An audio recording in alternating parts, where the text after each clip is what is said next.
Всем привет, с вами Дэн, и у нас китайский бренд Fiyata, который довольно-таки трудно купить, потому что он продается в основном на китайском рынке, иногда завозят там, пробуют что-то там продать где-нибудь типа на Амазоне, и эти часы я тоже взял на самом деле на Амазоне.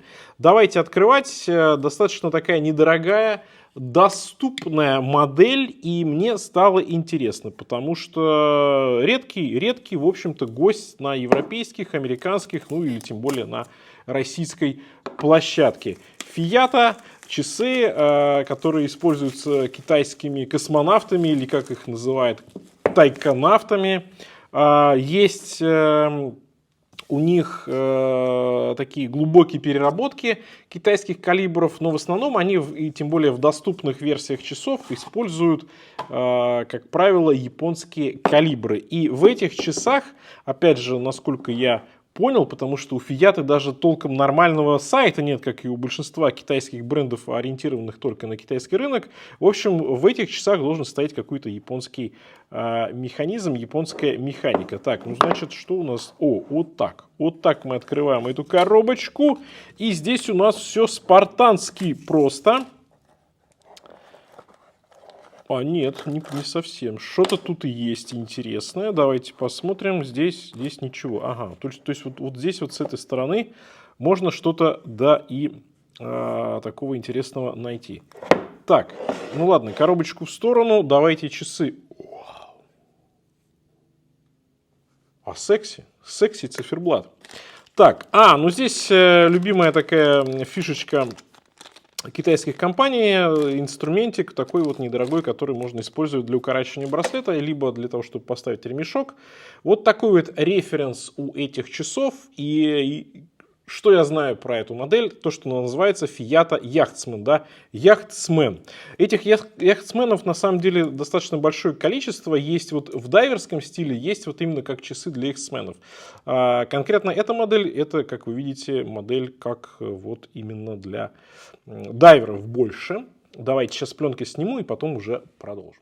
Так, значит, что я вам сразу могу сказать по поводу этих часов. Название модели Yachtsman, водозащита 300 метров, и на циферблате об этом тоже говорится. И если мы говорим про Amazon, то цена там $200. Для Fiyata, для внутрикитайского бренда и для механики это довольно-таки недорого. Также здесь есть суперлюминова и, как я вам уже сказал, некий японский механизм. Давайте сейчас стрелочки переставим, заодно проверим, есть ли здесь стоп-секунды. Ну, по поводу японского механизма, да, кстати, стоп-секунды есть. Как правило, они ставят все-таки не сейку, а Миоту в своих часах. Ну, очевидно, здесь вот Миота у нас как минимум со стоп-секундой. И плюс здесь также есть окошечко даты. Ну что ж, уже для начала неплохая заявочка. И знаете, что мне еще нравится? Здесь еще есть и керамическая вставка на безеле. А безель такой четкий, мягкий, приятный, очень удобный, хороший здесь хват. Ну, Fiyata вообще славится качеством своих часов. И к тому же в базовых их линейках достаточно невысокие цены. Удобный безель, он чуточку шире, чем корпус. Поэтому браться и пользоваться им удобно, но при этом, знаете, какой-то резкости, чего-то такого вот прям неприятного здесь нет. Очень сглаженный, качественный здесь безель. Вот это вот такая нарезочка, я бы сказал, да, по боковой части безеля. Приятно. Ну и сразу видно, что граненый корпус, граненый симпатичный корпус. И есть зеркальная полировочка на гранях, как модно сейчас делать. И также зеркальная полировочка по верхней части корпуса, да, и по нижней части корпуса. А на задней крышке мы видим, что есть QR-код и дракончик здесь, да. В общем, проверить на оригинальность эти часы. Опять же, референс модели 300 метров, сапфир и сталь здесь по корпусу и по браслету. Ну что ж, неплохо. Правда, вижу, что здесь нет системы быстрой замены браслета. Но опять же, с другой стороны, Fiyata. И все-таки цена в $200. Ну, как бы здесь каких-то супер фишек, да, супер чего-то такого необычного мы, конечно же, не получим. Значит, 43,5 по безелю, по корпусу будет чуточку меньше.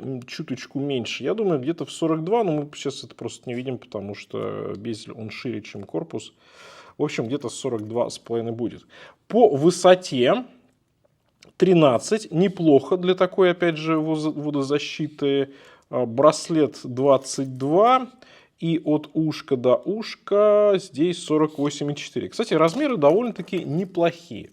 Мое запястье 18,5, слушайте, симпатично, симпатично, я бы даже сказал, секси, плоские такие часы.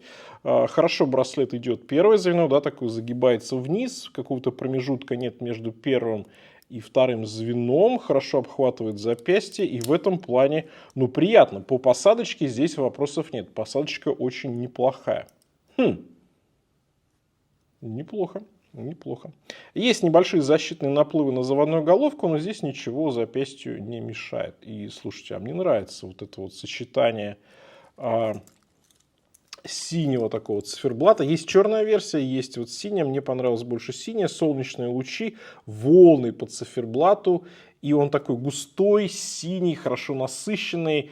При темном освещении он практически черный становится, но вот когда чуть есть свет, сразу понимаете, что контраст между циферблатом и черным безелем с керамикой. Ну, часы блестят, часы привлекают к себе внимание, и, естественно, у нас, когда яркий циферблат и сочный безель, это всегда такая беспроигрышная ситуация у нас. Плюс зеркальная полировка на стрелках, зеркальная полировка на метках, крупные метки, есть вот эти метки 12.6, есть крупные метки часовые, есть даже обрамленные, тоже с зеркальной полировочкой у нас окошко даты. И единственное, что здесь не хватает, конечно, помощнее бы сделать внутренний антиблик, потому что, ну, блики они ловят с учетом того, что стекло плоское, как бы хотелось бы получше.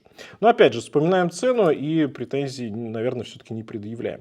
Вы скажете, слушайте, на AliExpress можно взять Proximo, там, San Martin за эти же самые деньги, там будет лучше по некоторым характеристикам. Да, но Фиата это крупный бренд уже с хорошим реноме в Китае, и он на ступенечку выше стоит, чем микробренды на AliExpress, поэтому при прочих равных за ту же цену Фиата, конечно, даст меньше. Вы опять же скажете, слушайте, а Фиата и Сан Мартин условно это примерно одно и то же для российского покупателя, потому что один, что другой бренд не продается в России официально, его мало кто знает, но мы с вами говорим о том, что есть китайский рынок, огроменный, безумно просто там миллиардный рынок, и Фиата там, это как бы уже марка, это уже бренд, поэтому этот момент, конечно же, учитывайте в своих комментариях.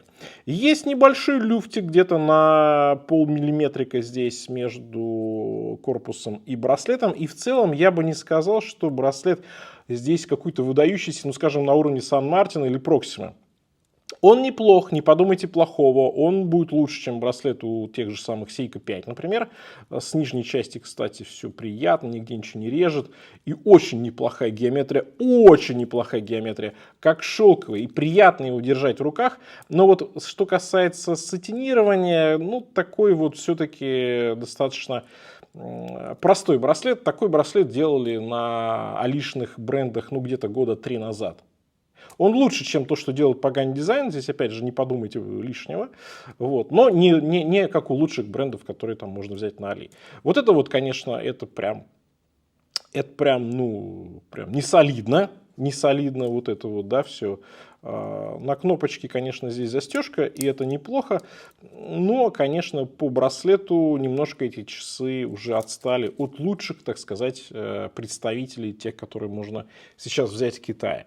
От начинающих и от микробрендов, конечно же. Но опять же, Фиата это немножко другое. То же самое, что вот Фиата в Китае, это там условно какая-нибудь Сертина Швейцарии. Да? Мы же не можем сравнивать этот бренд с более простыми брендами. Как бы это вам странно не казалось, но, в общем, просто почитайте, что такое Фиата. Да? Если люди свои часы поставляют тайконавтам, это уже, как говорится, ого-го, уровень.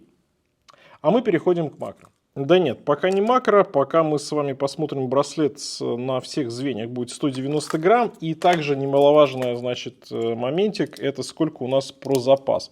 Про запас прилично, сантиметра 4 есть, и вот здесь есть одна такая, да, дырочка для того, чтобы шпильку поднастроить для себя. Ну, в общем, вариаций не так много, но запас неплохой. Так, давайте посмотрим на циферблат. Ну, слушайте, циферблат симпатично, очень симпатичные волны сделаны. Конечно, немножко перекликается с тем, что делают ребятишечки из Омеги. Вот, но, в общем, неплохо. Неплохо. По качеству мне нравится, симпатично. Безель прям хорош. Корпус. А корпус прям прекрасен, я бы сказал. Ну, за свою цену, конечно же. Неплохо. Браслет попроще, да, но опять же браслет в эту цену очень даже приятен, за исключением, наверное, застежечки. И что я вам скажу по итогам. Для тех, кто избалован хорошими китайскими часами, здесь, конечно же, возникнет довольно-таки много вопросов. Это с одной стороны. С другой стороны, Фиата, да. С другой стороны, бренд, который очень трудно приобрести. С другой стороны, бренд, который, ну, опять же, только для китайского рынка. И, знаете, по корпусу у меня вопросов к ним нет. Тем более за свою цену. В браслете какие-то есть нарекания, но в целом часы очень даже неплохие, приятные. Но опять же, если вдруг вам удастся приобрести их вот в эту цену, $200, я думаю, это прям таки неплохо. Конечно же, есть вопрос, какой конкретно там механизм, какая конкретно, например, миота внутри стоит. Но в целом, я думаю, что часы крепко сбитые, приятные, симпатичный дизайн, все хорошо сделано. Так что почему бы и нет. Но, опять же, взять их практически негде. Всем пока, с вами был Дэн, увидимся.